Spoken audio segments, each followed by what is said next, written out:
Today's podcast was brought to you by the number 3, because that's how many podcasts I'm giving you guys today.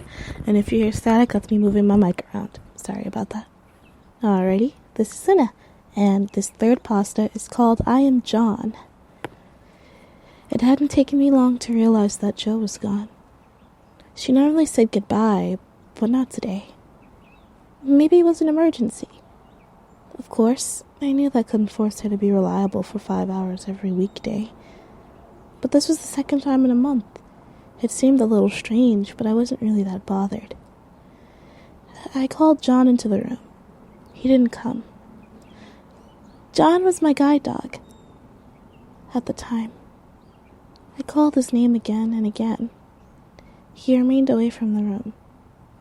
I left it about a minute before calling once more, this time answered by a yelp. It sounded like it came from the next room. "John! Come here now!" I shouted, becoming slightly worried. John was my best friend, my only friend for that matter. That is, unless you count Jo. But I usually wouldn't. I paid her. I was sure if the payment stopped coming, then so would she. John? I was desperate now, standing up and preparing to walk toward the door. My fears quickly evaporated when I heard the ring of his bell, a telltale sign that he was in the room. "Hello, John," I said, smiling. I could feel him rubbing against my leg as he walked past. I reached out my hand and stroked him as he walked around me. I couldn't quite find his face, but I continued to pat his soft silk back. A little while later, I sat down on the living room sofa and John jumped up onto me like he always did at night, and then I went to sleep. In the morning, John jumped off me.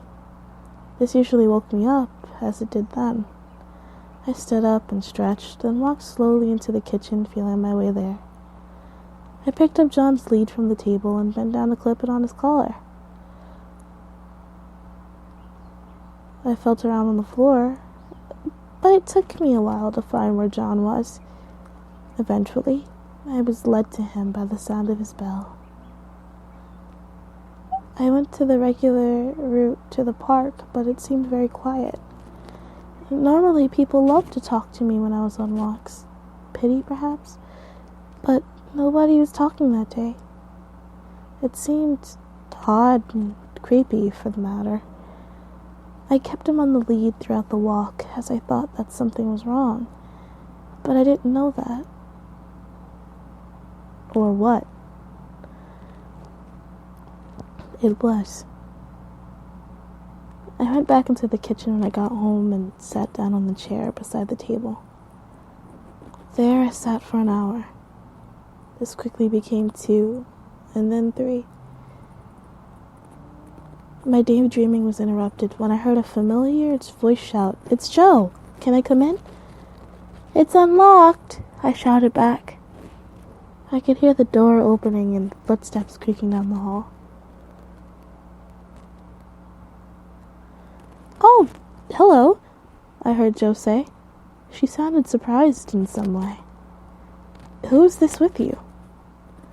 "There's nobody with me," I said, "except John."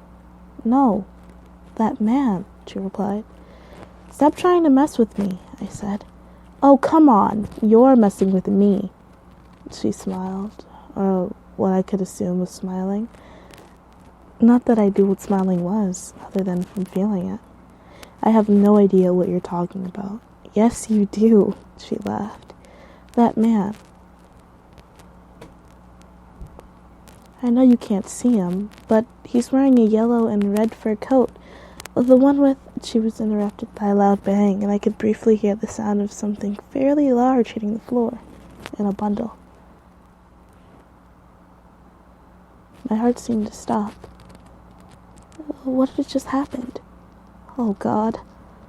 What if she wasn't mine? What do you want from me?" I asked fearfully.